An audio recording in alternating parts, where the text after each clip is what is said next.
Hello everyone, today topic is order of reaction.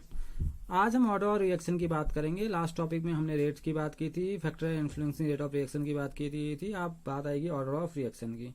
देखिए order of reaction होता क्या, पर इसको समझते हैं। लिखा है the sum of the power of the concentration term on which the rate of reaction actually depends as observe experimentally is called rate of order of reaction.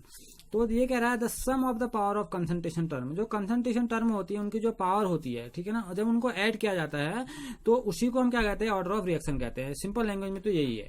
तो देखिए कह रहा था the sum of the power of concentration term on which the rate of reaction actually depends as observe experimentally is called order of reaction. ठीक है ना, जिस पर क्या करती है हमारी जो रेट ऑफ रिएक्शन होती है एक्चुअली क्या रहती है, वो डिपेंड भी करती है, उसे हम बोलते हैं ऑर्डर ऑफ रिएक्शन। जैसे ऑर्डर ऑफ रिएक्शन कह रहा है एक्स प्लस वाई।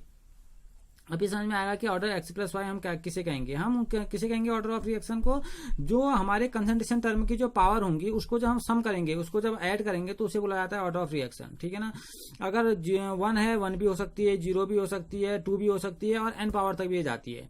दस द ऑर्डर ऑफ रिएक्शन में ऑल्सो भी defined as the sum of the exponents. Exponents means power to which the concentration term in the rate law equation are related in order to express the observed rate of reaction। ठीक है ना, ये क्या करती है, आप ये समझिए कि जो हम रिएक्टेंट के पास, यानी कि जो रिएक्टेंट के एक्सपोनेंशियल होते हैं, यानी कि जो उसके पावर होते हैं, उसको जब हम ऐड करते हैं तो वहां से हमें क्या मिलती है, ऑर्डर ऑफ रिएक्शन मिलती है। जैसे यहाँ पर को दिखा रखा है, ये कह रहा है रेट ऑफ रिएक्शन की बात कर रहा है। ये कह रहा है thus the reaction is said to be first order if. किसी रिएक्शन को हम फर्स्ट ऑर्डर की रिएक्शन तब बोलेंगे, कब बोलेंगे, जब हम उसको स्टेप से देखते हैं आर के वन सी ए। ठीक है ना, अब सी ए का मतलब यहाँ पर को क्या है, यहाँ पर कंसंट्रेशन टर्म है, या हम दूसरे अब सी की पावर कितनी है, 1 है। देखिए यहाँ पर के की आप जानते हैं, रेट लो आपने पढ़ा ना, रेट लो क्या होता है, कंसंट्रेशन के क्या होता है, डायरेक्टली प्रोपोर्शनल होता है। कि यहाँ पर को प्रोपोर्शनलिटी साइन हटाया तो क्या लगाया है, K1 लगाया है। अब यहाँ पर को सी की पावर देखिए क्या है, 1 है, तो इसका ऑर्डर ऑफ रिएक्शन क्या हो गया, 1 हो गया। अगर आप यहाँ देखिए सेकंड ऑर्डर रिएक्शन की अगर हम बात करें सेकंड ऑर्डर को, तो अगर गौर से देखिए तो क्या आर इक्वल टू क्या है, सी स्क्वायर है। अब कितना है, इसकी पावर 2 है। ठीक है ना, तो ये क्या हो गया आपका, सेकंड ऑर्डर हो गया। या इस पे 2 टाइप का पढ़ते हैं हम। देखिए आर क्या हो गया, सी और सी बी। सी ए की पावर 1 है, सी बी की पावर भी कितनी है, 1 है, तो 1 कितना हो गया, 2। तो ये भी कौन सी ऑर्डर की रिएक्शन होगी, आपकी सेकंड ऑर्डर की रिएक्शन होगी। तो ऑर्डर का मतलब समझ आना, ऑर्डर ऑफ रिएक्शन का मतलब जो कंसंट्रेशन टर्म होते हैं उनकी जो पावर होती है उसके सम को हम कहते हैं ऑर्डर ऑफ रिएक्शन। ठीक है, ये थर्ड ऑर्डर भी हो सकता है, ये फोर्थ भी, फिफ्थ भी, और ये nth ऑर्डर से जाता है। तो देखिए यहाँ पर को लिख भी रखा है, यहाँ पर को आपको अगर देखेंगे, ये देखिए ये क्या होगा आपका थर्ड ऑर्डर का, क्योंकि इसमें सी की पावर कितनी है, 3, कंसंट्रेशन टर्म की पावर कितनी है, 3 है। यहाँ पर को देख लिया आपके 2 और 1 कितना हो गया, 3। यहाँ पर को देख लीजिए आप 1 और 2 3। यहाँ पर देखिए 1 2 और 3, तो ये सब क्या आपके थर्ड ऑर्डर रिएक्शन है आपके 3 के 3। अब बात निकल के आती है कि जीरो ऑर्डर किसे कहेंगे। फिर जीरो ऑर्डर मतलब जिसमें कंसंट्रेशन की कोई भी पावर ना हो, उसे हम जीरो बोलेंगे। यानी कि ऐसी रेट ऑफ रिएक्शन जो क्या करती हो, जो कंसंट्रेशन पर डिपेंड ही ना करे, उसे हम बोलते हैं आपका, वो बोला जाएगा आपका zero order reaction. For zero order reaction the rate equation is written है आर इक्वल टू K0। देखिए यहाँ आपने क्या देखा, R equal to K1 CA। अब CA मतलब क्या था, कंसंट्रेशन टर्म था। अब ये किस पर डिपेंड कर रहा है, आपका रेट कांस्टेंट पर आप डिपेंड कर रहा है रेट ऑफ रिएक्शन। इसका मतलब कंसंट्रेशन की पावर क्या होगी, 0, और 0 तो 0 है। फिर is to be noted at the essentially, ऐसे ये जो सब निकाले जाते हैं ऑर्डर ऑफ रिएक्शन, ये सब एक्सपेरिमेंट के थ्रू ही निकाले जाते हैं, एक्सपेरिमेंटल क्वांटिटी होती है। ठीक है ना, जैसे अगर हम देखें ऑर्डर में भी 0 फ्रैक्शनल, इंटीजर और नेगेटिव। ऑर्डर आपका 0 भी हो सकता है, ऑर्डर आपका फ्रैक्शन में भी आ सकता है, ऑर्डर आपका इंटीजर भी हो सकता है, ऑर्डर आपका नेगेटिव भी हो सकता है। जैसे हमने देखा कि जो आपका रेट इक्वेशन है, जो आपका रेट इक्वेशन आती है, यानी कि जो रेट कांस्टेंट आता है वो नेगेटिव कभी नहीं होगा, हमेशा पॉजिटिव होना था। लेकिन यहाँ पर ऑर्डर ऑफ रिएक्शन आपका 0 भी हो सकता है, फ्रैक्शन में भी आ सकता है, इंटीजर में भी आ सकता है और नेगेटिव भी हो सकता है। तो जैसे यहाँ रिएक्शन कुछ एग्जांपल दिए गए हैं। देखिए H2 + Cl2 2HCl बना रखा है। ठीक है ना, जब एक्सपेरिमेंट के थ्रू इसकी जो रेट ऑफ रिएक्शन किस पर डिपेंड करती है, K पर। कोई भी कंसंट्रेशन टर्म पर डिपेंड नहीं कर रही है, ना तो H2 पर डिपेंड कर रही है, ना तो Cl2 पर। तो ये कौन सी ऑर्डर रिएक्शन होगी, आपकी जीरो ऑर्डर रिएक्शन होगी, क्योंकि इसमें कंसंट्रेशन पर रेट ऑफ रिएक्शन आपका डिपेंड ही नहीं कर रही है। तो इसका ऑर्डर क्या हो गया, 0 हो गया, क्योंकि इसमें कंसंट्रेशन का जो टर्म है वो क्या है, नील है ही नहीं, तो 0। यहाँ देखिए H2 + Br2 क्या बना है, 2HBr। तो देखिए यहाँ पर को ये किस पर डिपेंड कर रही है, H2 की पावर 1 और Br2 की पावर हाफ। तो ये इसका ऑर्डर क्या हो गया, 1.5। इसका ऑर्डर क्या हो गया, 1.5। ठीक है ना। तो आप देख रहे हैं ना, इसका ऑर्डर 1 और हाफ हमने जोड़ दिया तो इसका ऑर्डर क्या हो गया, 1.5 हो गया। आप जोड़ लीजिएगा, वो इसका ऑर्डर आ जाएगा। ठीक, आ गया H2 प्लस I2 2HI। तो किस पर डिपेंड करेगा, हमने रिएक्टेंट की बात हमने की, तो देखिए H2 की पावर 1 I2 की पावर भी 1, तो इसका ऑर्डर कितना हो गया, 2 ऑर्डर। तो ये क्या ऑर्डर रिएक्शन होगी, 2 ऑर्डर रिएक्शन होगी। ठीक है ना। ये 1.5 ऑर्डर रिएक्शन होगी, ये आपकी 0 ऑर्डर रिएक्शन होगी। मीन्स आपकी रेट ऑफ रिएक्शन क्या करती है, अगर आप क्या होता है, आपका जो रेट ऑफ रिएक्शन किस पर करती है, आप कंसंट्रेशन टर्म पर डिपेंड करती है। और ऑर्डर ऑफ रिएक्शन क्या है, जो आप कंसंट्रेशन टर्म की जो पावर है उसके सम को हम बोलते हैं ऑर्डर ऑफ रिएक्शन। वो 0 भी हो सकता है, वो 1 भी हो सकता है, वो फ्रैक्शन में भी आ सकता है, वो नेगेटिव भी हो सकता है। ओके, तो यह है आपका ऑर्डर ऑफ रिएक्शन। अब हम बात करेंगे ऑर्डर ऑफ रिएक्शन में, धीरे धीरे बात करेंगे हम इसमें स्यूडो ऑर्डर रिएक्शन के बारे में और 0 ऑर्डर फर्स्ट ऑर्डर रिएक्शन के यहाँ पर को डिस्कस करेंगे। अब हम डिस्कस करते हैं स्यूडो यूनिमोलिकुलर रिएक्शन। अब स्यूडो यूनिमोलिकुलर रिएक्शन को तो मैं थोड़ा समझा देता हूँ पहले आपको, है क्या। देखिए, अगर आप एग्जांपल देखें, हम एग्जांपल से किसी भी चीज को इजीली समझ सकते हैं। एग्जांपल अगर आप देख रहे हैं, यहाँ पर को आपको दिया गया है CH3COO-C2H5। आपके पास एक एस्टर है, ठीक है ना, और इसको रिएक्ट किया गया है वाटर के साथ, और जो बना आपका एसिटिक एसिड और अल्कोहल बना हुआ है। ठीक है ना। अब हम जानते हैं रेट ऑफ रिएक्शन डिपेंड करती है रिएक्टेंट पर, तो हम रिएक्टेंट को ही देखेंगे। तो अगर आप देखेंगे तो देखिए यहाँ पर को एक टर्म में यह है रिएक्टेंट ए है और रिएक्टेंट बी है। अगर आप मैं आपसे ऑर्डर ऑफ रिएक्शन क्या, तो आप सिंपल जब देखेंगे इसको तो आपको लगेगा इसकी ऑर्डर क्या है, 2 है, क्योंकि 1 पावर ए 1 पावर ए, तो आप कहेंगे इसकी ऑर्डर क्या है, 2 है। लेकिन स्यूडो ऑर्डर मतलब होता है दिखने में लगेगी आपको सेकंड ऑर्डर रिएक्शन, लेकिन एक्चुअल में जो इसका ऑर्डर होता है ये होता है 1 ऑर्डर। तो आप देखेंगे ये होती है आपकी यूनिमोलिकुलर रिएक्शन होती है, इसे बोलते हैं स्यूडो यूनिमोलिकुलर रिएक्शन। एक्चुअल में ये आपकी दिखेगी आपको सेकंड ऑर्डर की, लेकिन इसका एक्चुअल ऑर्डर होता है फर्स्ट ऑर्डर। ठीक है ना। वो कैसे होता है मैं आपको बताता हूँ। जैसे आप एग्जाम्पल देख रहे हैं एस्टर ऑफ वाटर का, इसमें होता क्या है, वाटर क्या होता है, लार्ज अमाउंट में प्रेजेंट रहता है इसमें। ठीक है ना। तो होता क्या, अगर वाटर लार्ज अमाउंट में प्रेजेंट रहता है तो उसके कंसंट्रेशन चेंज होने का कोई, अगर उसका कंसंट्रेशन आप चेंज भी कर लेंगे तो उसका उस रिएक्शन पर कोई प्रभाव नहीं पड़ता। लेकिन जो आपका एस्टर होता है वो मिनिमम अमाउंट में रहता है। यदि वहां पर कोई एस्टर खत्म होने लग जाए, एस्टर यानी कि लिमिटिंग एजेंट की तरह काम करने लग जाए, तो क्या हो जाएगा कि रिएक्शन वहीं पर को जाके क्या हो जाएगी, रुक जाएगी। इस बात को समझना, क्योंकि वाटर तो एक्सेस अमाउंट में है लेकिन आपका एस्टर क्या है, लिमिटेड अमाउंट में है।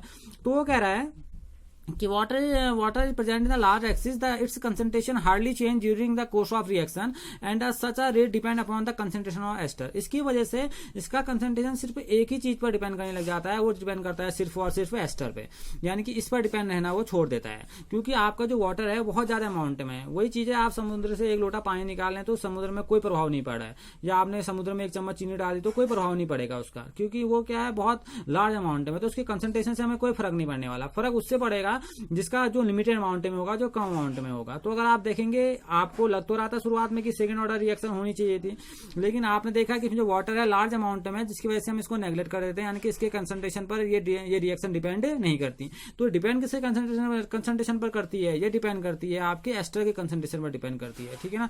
तो इसका ऑर्डर क्या हो गया, इसका ऑर्डर हो गया फर्स्ट ऑर्डर। एक्चुअल में दिख रही थी सेकंड ऑर्डर की, लेकिन हो क्या गया, फर्स्ट ऑर्डर रिएक्शन हो गया। ठीक है ना। तो हम क्या बोलेंगे, दिस ऑर्डर इज 1, इसका ऑर्डर 1 हो गया। ठीक है ना। लेकिन इसकी मॉलिक्यूलिटी 2 है। अब मॉलिक्यूलिटी मतलब मैं आपको थोड़ा समझा दूं, यहाँ पर मॉलिक्यूलिटी एक शब्द आ रहा है। मॉलिक्यूलिटी मतलब होता है कितने रिएक्टिंग स्पीशीज काम कर रहे हैं, यानी कितने स्पीशीज आपस में कोलाइड कर रहे हैं, उसे बोला जाता है मॉलिक्यूलिटी का बोला जाता है। जैसे कि एक और एक ये 2 कर रहे हैं, तो इसकी मॉलिक्यूलिटी तो 2 ही रहेगी, क्योंकि 2 के कोलिजन की वजह से रिएक्शन हो रहा है। ठीक है ना। कितने रिएक्टेंट क्या कर रहे हैं, पार्टिसिपेट करते हैं रिएक्शन में, उसको बोला जाता है मॉलिक्यूलिटी। कितने रिएक्टेंट पार्टिसिपेट कर रहे हैं, कितने रिएक्टेंट कोलाइड कर रहे हैं, उसे बोला जाता है आपकी मॉलिक्यूलिटी। मॉलिक्यूलिटी तो इसकी 2 है, क्योंकि यहाँ पर को 2 आपके दिख रहे हैं आपको रिएक्टेंट, लेकिन ऑर्डर इसका 1 है, क्योंकि ये इसके कंसंट्रेशन पर डिपेंड नहीं कर रहा है, ये डिपेंड कर रहा है एस्टर के कंसंट्रेशन पर। ठीक है ना। ऐसी रिएक्शन को जो एक्चुअल में आपको दिखेगी कुछ और एक्चुअल में होती कुछ और है, उसे बोला जाता है स्यूडो यूनिमोलिकुलर रिएक्शन। ठीक है ना। इसे हिंदी में छद्मी बोला जाता है। ठीक है ना। एक प्रकार का छलावा बोल सकते हैं आप इसको। तो ये आपका क्या है, ये आपकी स्यूडो यूनिमोलिकुलर रिएक्शन। ठीक है ना। क्योंकि इसका ऑर्डर से डिपेंड करता है एस्टर पर। ठीक है ना। इसका ऑर्डर डिपेंड नहीं करता वाटर पर। ये है आपकी स्यूडो यूनिमोलिकुलर रिएक्शन। अब इसके बाद हम बात करेंगे फर्स्ट ऑर्डर रिएक्शन की। फर्स्ट ऑर्डर जानने से पहले हम 0 ऑर्डर रेट ऑफ रिएक्शन की बात कर लेते हैं। 0 ऑर्डर रिएक्शंस क्या हैं, तो बात करते हैं 0 ऑर्डर रिएक्शंस क्या हैं। देखिए, 0 ऑर्डर का मीन्स क्या है। 0 ऑर्डर का मतलब है कि जिसमें रेट ऑफ रिएक्शन किसके प्रोपोर्शनल होती है, वो 0 पावर कंसंट्रेशन की 0 पावर पर क्या करेगी, डिपेंड करेगी। तो मीन्स जीरो ऑर्डर का मतलब क्या है? जीरो ऑर्डर का मतलब है the rate of reaction is proportional to the zero power of the concentration of reactant, यानी रिएक्टेंट की कंसंट्रेशन की जीरो पावर के क्या होगा, ये प्रोपोर्शनल होगा। समझ में आ रहा ना, यानी कि डिपेंड करेगा जीरो पावर पर। अब जीरो पावर का मतलब आप जानते ही हैं कि इससे कंसंट्रेशन से कोई फर्क नहीं पड़ेगा कि रिएक्टेंट का कंसंट्रेशन क्या होगा। देखिए रिएक्टेंट टू प्रोडक्ट बनता है, तो हमारा जो रेट होता है, हम जानते हैं रेट ऑफ रिएक्शन क्या होता है, माइनस dR/dt, क्योंकि हम जानते हैं रिएक्टिंग हम किसके लिए कर रहे हैं, रिएक्टेंट के लिए कर रहे हैं, तो क्या होता है, निगेटिव होती है। आप जानते हैं डिक्रीज हो रही होगी, ये कंसंट्रेशन डिक्रीज हो रहा है, तो इसका मतलब क्या, माइनस dR/dt। अब यहाँ पर dR/dt, तो यहाँ पर को R की पावर क्या लिखा है, जीरो। R की पावर जीरो का मतलब क्या है, रेट ऑफ रिएक्शन, यानी कि जो रिएक्शन है, यानी कि वो किसकी है, वो रिएक्टेंट के जीरो पावर के बराबर है, रिएक्टेंट के जीरो पावर के बराबर है। तो हम बोल सकते हैं कि जीरो ऑर्डर मीन्स क्या है, rate of reaction is proportional to zero power of concentration of reactant. तो अब इसको थोड़ा हम मैथमेटिकल का डेरिवेशन देख लेते हैं। तो रेट मतलब क्या है, रेट क्या हो गया, माइनस dR/dt, माइनस dR/dt आ गया, इसका इक्वल टू क्या आ गया, K into one. R to the power zero क्या होती है, वो होती है 1 के बराबर होती है, ठीक है ना। बायोलॉजी के स्टूडेंट इसको समझ लेंगे, क्योंकि मैथमेटिक्स वालों को तो आएगा, बायोलॉजी वालों के लिए थोड़ा नया होगा ये। R टू दी पावर क्या हो गया, यहाँ पर को जीरो, ये कितने के इक्वल होता है, 1 के बराबर होता है। तो यहाँ पर वो क्या हो गया, यहाँ पर को निकल के आ गया माइनस dR/dt इक्वल टू क्या हो गया, के हो गया। अब आप इसको थोड़ा सा रीअरेंज कर लेते हो, तो क्या हो गया, dr माइनस का साइन यहाँ आ जाएगा, तो क्या हो जाएगा, माइनस का kdt। तो ये क्या हो गया आपका, R आप जान ही रहे हैं, ये कंसंट्रेशन की टर्म की बात हो रही है रिएक्टेंट की, और किसके इक्वल माना हमने, माइनस kdt के। अब इसको क्या करेंगे, हम इंटीग्रेट कर लेंगे, इंटीग्रेशन करेंगे। ये मैथमेटिक्स वाले अच्छे से जानते हैं इंटीग्रेशन को, बायोलॉजी वाले इस बात को समझेंगे। इसको जब हम इंटीग्रेट करते हैं, तो इंटीग्रेट करने के बाद क्या आता है, ये आता है R, ठीक है ना। और kt यहाँ पर वो क्या निकल जाएगा, kt प्लस c निकल जाएगा, ठीक है ना। जब हम इंटीग्रेट करते हैं, किसी भी टर्म को इंटीग्रेट करते हैं, तो इसके बाद ये मैथमेटिकल टर्म है आपके, आप इसे जरूर बनाइएगा, और जब बनाएंगे तो आपको समझ में आएगा कि इंटीग्रेशन होता क्या है। आप देख सकते हैं इंटीग्रेशन का साइन होता है, इंटीग्रेशन करेंगे तो इंटीग्रेशन करने के बाद dr का यहाँ से हट जाता है, यहाँ पर वो r आ जाता है, और kt यहाँ पर एक कांस्टेंट r से हम c बोलते हैं, इसे बोलते हैं इंटीग्रेशन कांस्टेंट बोला जाता है, ठीक है। ये आपका इंटीग्रेशन कांस्टेंट है, ठीक। अब हम क्या करेंगे, एक कंडीशन रखेंगे। कंडीशन में हमने मानते हैं कि t इक्वल टू जीरो। जब हम t को टाइम को जीरो मानते हैं, तो इनिशियल कंडीशन लाते हैं। एट इनिशियल टाइम में क्या होगा, टाइम कितना होगा, जीरो होगा, तो टाइम इंटरवल जीरो कर देंगे। टाइम इंटरवल जीरो होगा तो आपका कंसंट्रेशन किसके बराबर हो जाएगा, इनिशियल कंसंट्रेशन के बराबर हो जाएगा। तो R0 मान लेते हैं हम इसको। तो R0 आपका क्या है, इनिशियल कंसंट्रेशन है, तो R किसके इक्विवेलेंट हो गया, R0 के इक्विवेलेंट हो गया। इसको उठाइए और रख दीजिए इस इक्वेशन में, तो क्या आएगा, R की जगह क्या रख दिया आपने, R0, ठीक है ना। K माइनस K तो अपनी जगह है, T की जगह आपने क्या रख दिया, 0 रख दिया, और C तो आप क्या ऑलरेडी, यहाँ से किसकी वैल्यू निकल के आई, C, तो C की वैल्यू किसकी इक्वल होगी, R0 की इक्वल होगी। अब इस C को पकड़िए और रख दीजिए यहाँ पर को, इस इक्वेशन पर। उठाएंगे आप C को और किस इक्वेशन में रखेंगे, इक्वेशन A पे रख देंगे। इक्वेशन आप A पर रखेंगे तो देखिए क्या आएगा, R ऑलरेडी था यहाँ पर को R, और KT यहाँ पर ऑलरेडी था माइनस KT, तो आपने C की जगह क्या रख दिया, जो इंटीग्रेशन कांस्टेंट था उसकी जगह आपने रख दिया R0। थोड़ा इसको रीअरेंज करेंगे तो यहाँ से किसकी वैल्यू निकल आएगी, K की वैल्यू क्या निकल के आएगी, R0 माइनस R/T, ठीक है ना। तो ये आपका जो आपका रेट ऑफ रिएक्शन है, आपका जो आपका दिख रहा है, आपने जो निकाला है, कि ये आप देख रहे हैं हम किसके टर्म में निकाल दिया, हमने रेट कांस्टेंट के टर्म में निकाल दिया। तो K की वैल्यू क्या आ रही है, माइनस के R0 माइनस R/T, ठीक है ना। अब यहाँ पर कोई एक चीज समझिए, इसकी यूनिट वही होगी मोल पर लीटर पर सेकंड, ठीक है। अब देखिए होता क्या है, अगर आप इसे गौर करेंगे तो ये जो टर्म है, यानी कि जीरो ऑर्डर करने का मतलब है, जैसे मैं आपको एग्जांपल देखूं, यहाँ पर हमने अमोनिया की रिएक्शन करा रखी है प्लेटिनम कैटलिस्ट के साथ, और इसने N2 और H2 बना रखा है। तो देखिए इसे हम बोलते हैं जीरो ऑर्डर रिएक्शन। क्यों जीरो ऑर्डर रिएक्शन, क्योंकि जीरो ऑर्डर का मतलब ही ये होता है कि ये रिएक्टेंट के कंसंट्रेशन पर डिपेंड नहीं करता है, यानी कि ये इसके कंसंट्रेशन पर डिपेंड नहीं करेगा। जैसे आपने देखा होगा शुरुआत में जब हमने बनाया, तो अगर आप शुरुआत देखेंगे तो देखिए यहाँ पर हमने क्या लिखा, K इंटू 1, यानी कि R की पावर क्या हो गई थी, 0 हो गई थी, ठीक है ना। यानी कि रेट किस पर डिपेंड कर रहा था, रेट कांस्टेंट, यानी कि रेट ऑफ रिएक्शन किस पर डिपेंड कर रही है, आप बोल सकते हैं रेट कांस्टेंट पर डिपेंड कर रही है, रेट कांस्टेंट की बात यहाँ पर होगी। तो इसका कभी भी आप स्लोप देखेंगे तो इसका स्लोप अगर आप dx/dt चेंज इन कंसंट्रेशन, ठीक है ना, चेंज इन कंसंट्रेशन और टाइम के रेस्पेक्ट में करेंगे, dt यानी कि t के रेस्पेक्ट में अगर आप इसे करेंगे, dt के रेस्पेक्ट में शॉर्ट इंटरवल में, तो आपको हमेशा देखेगा एक कांस्टेंट आपका क्या आएगा, ग्राफ आएगा। इसका मतलब है, इसका जो कांस्टेंट ग्राफ आने का मतलब है कि इसमें कंसंट्रेशन का कोई प्रभाव नहीं पड़ता, ठीक है। तो अगर कोई ऐसी रिएक्शन आप देखेंगे, अमोनिया के साथ आप रिएक्शन देखते हैं, उसमें होता क्या है, जैसे आपने अमोनिया का देखा भी आपने प्लेटिनम के बाद, तो आप देखते हैं कि ये इसके कंसंट्रेशन पर डिपेंड नहीं करता, ठीक है ना। यानी कि आप जैसे हम देखें थर्मल डिकम्पोजिशन देखें HI का गोल्ड सरफेस पर, तो ये भी एक जीरो ऑर्डर रिएक्शन है, ठीक है ना। ये सारे क्या होते हैं, जीरो ऑर्डर रिएक्शन होती हैं। जीरो ऑर्डर का मतलब है कि ये रिएक्टेंट के कंसंट्रेशन पर डिपेंड नहीं करता है। ओके, ये थी आपकी जीरो ऑर्डर रिएक्शन, ठीक है ना। अब डिस्कस करेंगे हम फर्स्ट ऑर्डर रिएक्शन के बारे में।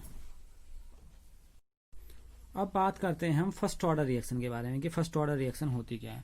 अगर हम फर्स्ट ऑर्डर रिएक्शन की बात यहाँ पर करें,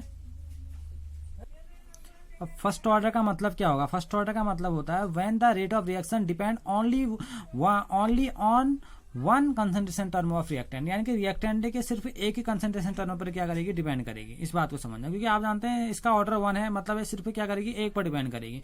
तो अगर when the rate of reaction depends only on one concentration term of reactant, reactant के सिर्फ एक ही कंसंट्रेशन टर्म पर क्या करेगी, ये डिपेंड करेगी, वही उसका क्या होगा, फर्स्ट ऑर्डर होगा, ठीक है। अब first order reaction is one whose rate varies at as first power of concentration of the reactant, यानी कि रिएक्टेंट की फर्स्ट पावर की वैल्यू पर क्या करती है, वेरी करती है। तो हम फर्स्ट ऑर्डर रिएक्शन क्या बोलेंगे, हम बोलेंगे क्या बोला है, first order reaction is one whose rate varies at first power of the concentration of the reactant, that is the rate increases as the number of times of the concentration of reactant is increased. इसका मतलब क्या होगा? इसका मतलब है क्योंकि अब ये किस पर डिपेंड कर रही है, आपने देखा जीरो ऑर्डर रिएक्शन पर कंसंट्रेशन से कोई मतलब नहीं था उसको, लेकिन यहाँ पर वो किसकी बात निकल के आ रही है, यहाँ पर को बात निकल के आ रही है कंसंट्रेशन पर, यानी कि कंसंट्रेशन की फर्स्ट पावर पर क्या कर रही है, डिपेंड कर रही है, यानी कि ये जो ऑर्डर ऑफ रिएक्शन है ये कंसंट्रेशन पर डिपेंड करेगी। अब देखिए यहाँ पर को समझते हैं इस बात को कि ये होगा क्या। इसे हम बोलते हैं यूनिमॉलिक्यूलर फर्स्ट ऑर्डर रिएक्शन कहते हैं। देखिए इसे कैसे रिप्रेजेंट करेंगे आप, ए से आपने बनाया प्रोडक्ट, ठीक है। अब एट टाइम टी टाइम में इसका जो कंसंट्रेशन था वो ए था, ठीक है ना, और प्रोडक्ट 0 था, क्योंकि शुरुआत में प्रोडक्ट बनेंगे नहीं। कुछ टाइम के बाद टाइम टी को आपने कहा, यहाँ पर आपने टाइम टी को आप टी कह दीजिए, आपने टी रख दिया, यहाँ पर को क्या हो गया, जो कंसंट्रेशन क्या हो गया, वो चेंज हो गया A-X, और जो प्रोडक्ट बन गया है X। Initial concentration of A is mole per litre and the concentration after time T के बाद क्या हो गया, A-X, यानी कि शुरुआत में आपका क्या था, A था, और कुछ समय के बाद आपने देखा चेंज हुआ, और चेंज होने का कंसंट्रेशन में क्या चेंज आया, A-X। This means during the time interval X mole per litre has a react, यानी कि क्या हुआ होगा कि आपस में क्या हुआ, ये रिएक्ट हुए होंगे, और रिएक्ट होने के बाद ये कंसंट्रेशन A से किस में चेंज हुआ होगा, A-X में चेंज हुआ होगा, ठीक है ना। अब हम समझते हैं कि इसकी ऑर्डर देखते हैं, काइनेटिक्स देखते हैं होता क्या है। अब देखिए हम करेंगे इसे, तो हम क्या बोलेंगे, A-X अपॉन dt, ठीक है ना, उस पर डिपेंड करेंगे। वो डायरेक्टली प्रोपोर्शनल किसका होगा, A-X का, क्योंकि यहाँ पर वो किसकी बात होगी, फाइनल की बात हमको यहाँ पर वो कर रहे हैं, तो ये फाइनल पर डिपेंड कर रहा है। हम इसको ऐसे भी दिखा सकते हैं, या अगर हम इसे बहुत ईजी तरह से समझे तो हम बोलेंगे dx अपॉन dt। dx यानी कि हम इनिशियल से उठा रहे हैं, आप देख रहे हैं इनिशियल से उठा रहे हैं हम dx से, तो अगर हम प्रोडक्ट क्या कर रहे हैं, हम dx अपॉन dt, ठीक है ना। आप जानते हैं dx अपॉन dt को change in concentration upon time, जो किसके होगा, rate of reaction directly proportional किसकी होगी, A-X, जो आपका फाइनल में आया भाई, कितना कंसंट्रेशन चेंज हुआ, A-X। अब आप यहाँ से क्या करिए, आप यहाँ से हटा दीजिए प्रोपोर्शनलिटी साइन, तो क्या बन जाएगा, K A-X, ठीक हो गया। आप जानते हैं कि आपका क्या है, रेट कांस्टेंट है रिएक्शन का, तो आप इसको थोड़ा सा सही कर दीजिए, dx के नीचे A-X ले आइए, dx अपॉन क्या हो गया, A-X, और k कहाँ चला, और dt कहाँ चला गया, k के बगल में, तो क्या हो गया, k dt। अब आपने क्या करना है, वही मैथमेटिक्स टर्म आने लग गया, अब यहाँ से आपने इसको करना है इंटीग्रेट करेंगे इसको, तो इंटीग्रेशन का साइन लग जाएगा, इंटीग्रेशन dx अपॉन A-X, ठीक है ना, इक्वल टू k कांस्टेंट है तो बाहर आ जाएगा, इंटीग्रेशन dt, ठीक है ना। अब dx अपॉन A-X क्या करते हैं, तो इसका जो होता है, इसका होता है लॉग, माइनस का लॉग A-X, ठीक है ना। ये मैथमेटिक्स है, बायोलॉजी वालों को ये याद ही करना होगा, इसका कोई तरीका है नहीं, और जो मैथमेटिक्स के ग्रुप वाले हैं उनको इजीली आ जाएगा ये। तो हम बोलेंगे माइनस का लॉग, अब लॉग को समझना, ये लॉग आपका ln लिखा है, ln मतलब होता है नेचुरल बेस पर है, ये 10 बेस पर नहीं है, बाद में इसको हम 10 बेस पर कन्वर्ट करेंगे, आपको मैं बताऊंगा उसको कैसे करेंगे। तो अभी देख लीजिए, तो क्या हो गया, ln A-X, जो इसका हम इंटीग्रेट करके खोलते हैं तो क्या आता है, माइनस ln A-X, ln मतलब लॉग ही है, और यहाँ से k पहले से कांस्टेंट बाहर था, t का क्या हो जाता है, dt का क्या हो जाता है t, और प्लस कांस्टेंट लग जाएगा, इंटीग्रेशन कांस्टेंट c, यहाँ पर आपको इंटीग्रेशन कांस्टेंट लग गया, ठीक हो गया। अब आप जानते हैं इसे हम कहते हैं इंटीग्रेशन कांस्टेंट। अब इंटीग्रेशन कांस्टेंट की वैल्यू आपने पहले भी निकाल दी, जीरो ऑर्डर रिएक्शन में यहाँ भी निकालनी पड़ेगी और पुट करनी पड़ेगी। अब देखिए था constant C can be evaluated by applying the initial condition. अब ये कब निकलेगा, जहां आप क्या अप्लाई करें, इनिशियल कंडीशन अप्लाई करें। इनिशियल में क्या था, टाइम क्या था, टी क्या था, 0 के बराबर था। अगर टाइम 0 था तो आपने क्या देखा, अगर टाइम 0 था तो आप देख रहे थे यहाँ पर कंसंट्रेशन भी क्या है आपका 0 था, तो आप टी इक्वल टू क्या रखेंगे, 0 रख देंगे, और एक्स की वैल्यू भी क्या आएगी, 0 आ जाएगी।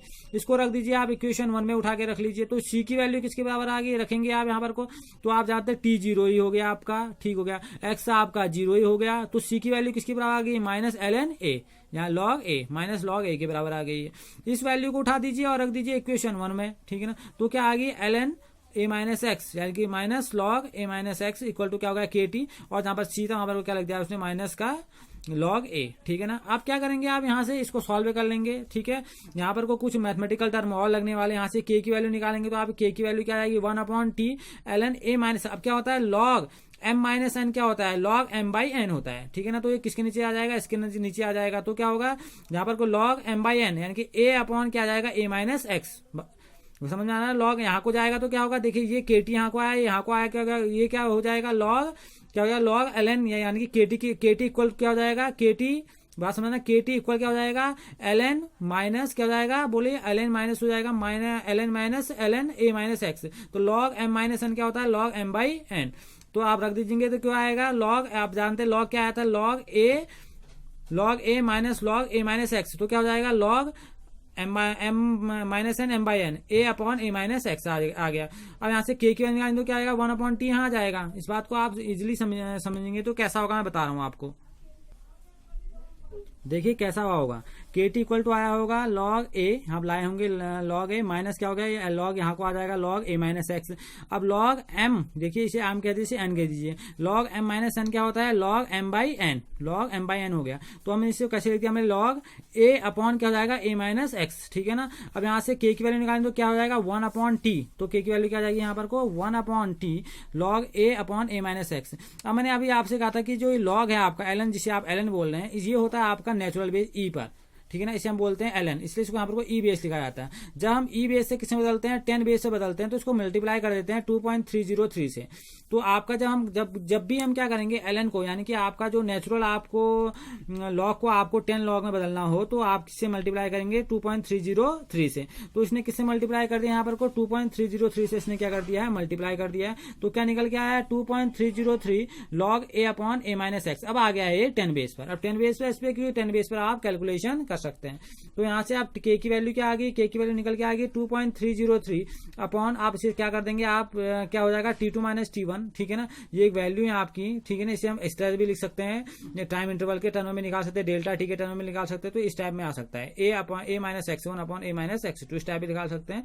वैसे फाइनल इक्वेशन आपके यहाँ पर को आ चुकी है, ठीक है ना। तो इस टर्म में भी लिखा जाता है, ठीक है ना, इस टर्म में भी आप लिख सकते हैं। तो 3 के 3 टर्म में आपके पास है, आप किसी भी टर्म में इस चीज को लिख सकते हैं। ये भी सही है, आप इसे 10 बेस से बदलेंगे तो ये भी सही है, इस तरह भी लिख सकते हैं और इस तरह भी लिख सकते हैं, ठीक है ना। तो आप जानते हैं यहाँ पर a माइनस x1 जो है कंसंट्रेशन है टाइम t1 पर, ठीक है ना, और ये टाइम t2 पर कंसंट्रेशन है। तो इसका कंसंट्रेशन क्या होगा टाइम t1 r1 हो जाएगा, इसे r2 बोल देंगे, तो इसे बोल देंगे r1, इसे बोल देंगे r2। तो इसको ऐसे भी लिख सकते हैं, ठीक है ना। जो आप सोच रहे होंगे a माइनस x1 कैसे आया, तो इसमें आपने t1 पर मान लिया और इसको a माइनस x2 को t2 पर मान लिया, इसी को रीअरेंज किया है। आपकी नेचुरल इक्वेशन यहाँ पर को आ चुकी है। ये आपकी क्या है, आपकी आप इसे बोल सकते हैं ये आपका फर्स्ट ऑर्डर रिएक्शन है, ठीक है ना। ओके, अब फर्स्ट ऑर्डर रिएक्शन की बात यहाँ पर को हो गई, ठीक है ना। अगर हम फर्स्ट ऑर्डर रिएक्शन के स्लोप की बात करेंगे टाइम के रेस्पेक्ट में लॉग के रेस्पेक्ट में इसको बोलेंगे, तो आप देखेंगे इसका स्लोप किससे डिपेंड करता है, कंसंट्रेशन पर डिपेंड करता है। तो आप देखेंगे वो भी एक कांस्टेंट पावर की तरह क्या होगा बढ़ते चले जाएगा ऊपर की ओर। तो आप देखेंगे इसका ग्राफ इस टाइप से यहाँ पर कोई स्लोप निकलने लग जाएगा, के अपॉन 2.303 का यहाँ पर कोई स्लोप होगा। आपने टाइम और आपके जो वैल्यू आई है लॉग r1 अपॉन r2 की वैल्यू जो हमने यहाँ से फाइंड आउट की, तो आपका जो स्लोप देखेंगे वो ओरिजिन से होता हुआ जाएगा, क्योंकि आप देख रहे हैं ये किस पर डिपेंड कर रहा है, ये कंसंट्रेशन पर डिपेंड कर रहा है, ठीक। तो ये फर्स्ट आपकी ये क्या है फर्स्ट ऑर्डर रिएक्शन है। ओके, तो आप फर्स्ट ऑर्डर आपने रिएक्शन देखी, इसको एक बार आप बनाइए। जब आप इसे खुद करेंगे तो आपको तब आपसे इजिली सॉल्व भी होगा, ठीक है ना। इसे खुद आपने बनाना होगा, खुद बनाने पर ये आपसे आराम से आप सॉल्व कर लेंगे। तो आज हमने यहाँ पर को अपनी ऑर्डर ऑफ रिएक्शन पूरी कर ली है। अब हम अपने नेक्स्ट लेक्चर में बात करेंगे हाफ लाइफ की, ठीक है। इन सबकी हाफ लाइफ होती क्या है, ये हमारा इस चैप्टर का लास्ट टॉपिक भी होगा। Okay, thank you.